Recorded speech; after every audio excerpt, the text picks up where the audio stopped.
This channel does not promote any violent, harmful, or illegal activities. All content provided by this channel is meant for an educational purpose only. Top quality और consistent performance के लिए सिर्फ silver pump नाम याद रखना। দেখছেন টিভি9 বাংলা, আপনাদের সঙ্গে রয়েছে আমি শুভজিৎ মিত্র। ঘড়ির কাঁটা 11:27 আর এই মুহূর্তে সবথেকে বড় খবর, বড় আপডেট। কালীগঞ্জ উপনির্বাচনে এগিয়ে গেছে তৃণমূল কংগ্রেস। সকাল থেকে এগিয়ে ছিল, আরো এগিয়ে গেছে। বাম কংগ্রেসকে পিছনে ফেলে দ্বিতীয় স্থানে উঠে এসেছে বিজেপি। একটা সময় দ্বিতীয় স্থানে ছিল বাম কংগ্রেস। এই মুহূর্তে যে আপডেট, কালীগঞ্জ উপনির্বাচনে অনেকটাই এগিয়ে তৃণমূল।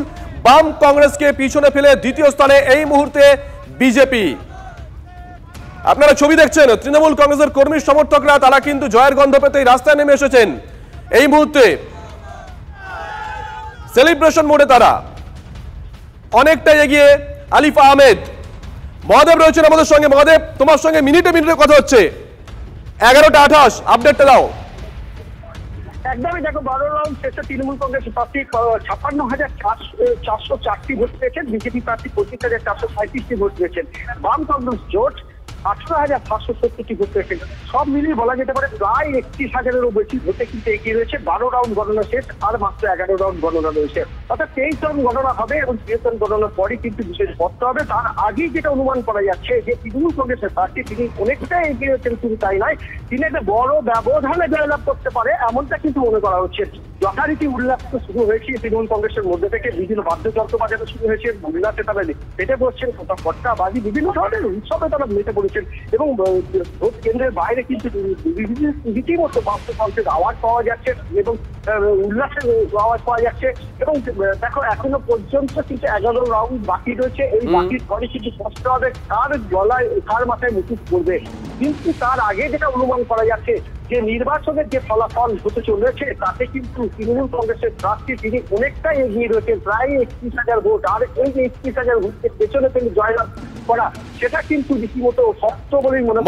ছোট করে একটা বিষয় বলো, এই কেন্দ্রে মানে কালীগঞ্জে, সেখানে বাম কংগ্রেসের খুব সম্ভবত 13% 14% মতো একটা ভোট ছিল। বাম কংগ্রেস কোন জায়গাটা এগিয়ে ছিল, কত রাউন্ড পর্যন্ত? দেখো, বাম মানে সরি এগিয়ে মানে দ্বিতীয় স্থানে ছিল।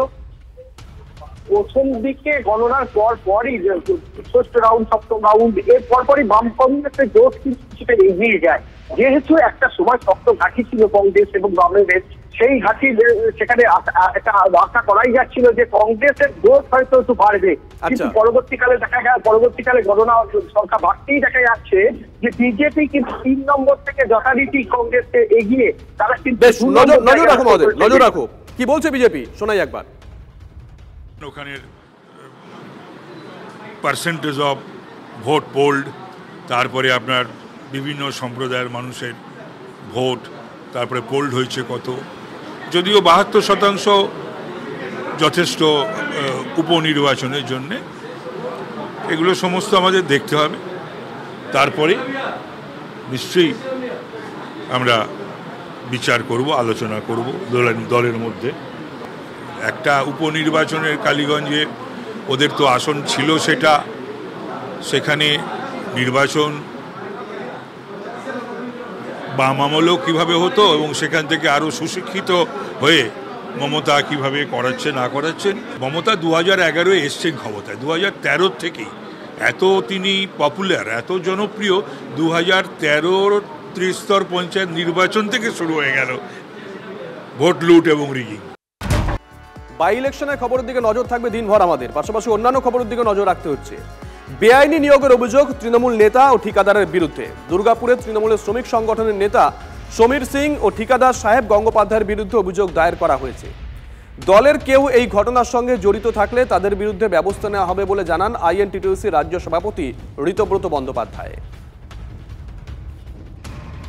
একাধিক লোক যে কমপ্লেন এসেছে, এই 12 আর 3 15টা নিয়োগ, আমরা 15টা স্পেসিফিক নাম যারা নিয়োগ হয়েছেন, যারা নিয়োগ করেছেন এবং তার সঙ্গে স্পেসিফিক্যালি 2 জনের নাম আমরা যুক্ত করেছি। দুর্গাপুর কোক ওভেনে যিনি আছেন দায়িত্বে, তিনি সিপি সাহেবের পক্ষ থেকে এই কমপ্লেনটা গ্রহণ করবেন এবং আমরা খুব পরিষ্কারভাবে জানিয়ে দিয়েছি যে আমরা চাই পুলিশ তদন্ত করে দেখুক যে কে বা কারা জড়িত। আমরা কমপ্লেন করছি, মানে আমাদের যে কমপ্লেন বাই নেম, দুজনের বিরুদ্ধে বাই নেমে কমপ্লেন আছে।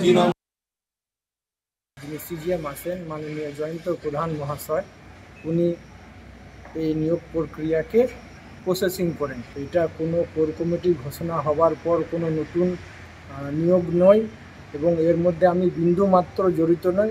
আপনাদের কাছে আমার করজোড়ে আবেদন যে আপনারা প্রশাসনিক এবং দলীয়ভাবে তদন্ত করে দেখান যদি আমি কোনোভাবে এটাতে দোষী আছি কিনা।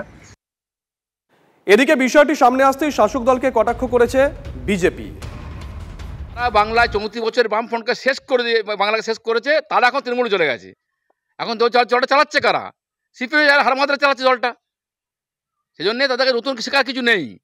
বাংলাকে যারা শেষ করেছে তারা এখন তৃণমূল নেতা। তাই তিনি কি বলছেন এটা বড় বিষয় নয়। আমি বলছি মানুষের কষ্ট হচ্ছে, বেকার ছেলেদের অসুবিধা হচ্ছে, তারা কাজ পাচ্ছে না। যারা দলটা করেছিল, যারা মার খেয়েছিল, একবার এই দল একবার এই দল, একবার নতুন একবার পুরনো, টাকার বিনিময়ে ছাড়া কিছু হচ্ছে না।